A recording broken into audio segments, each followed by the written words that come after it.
இவ்வளோ நேரம் செஞ்ச வேலை பிரோஜனமான வேலைன்னா என்ன இருக்கு பாருங்க. இந்த மண் இது எப்படி எடுத்தாலும் வராது. துணி எதுக்கு கேட்டோன்னா துணி வச்சு செய்யணும்னு சொல்கிறேன்னா அந்த துணியை இப்போ பாருங்கள்.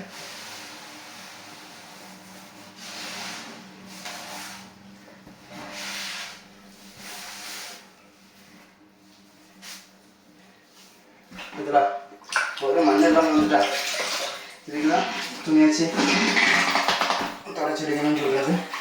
அதனால் இப்போ நம்ம தொடச்சிட்டோம். ஆனாலும் கூட ஒரு நேரம் இந்த அலசிட்டு தொடச்சிட்டோம் கூட நீட்டாயிடும். அதுக்காண்டி இது ரெண்டாவது வாட்டி க்ளீன் பண்ணுறோம், தொடச்சிருக்கிறோம்.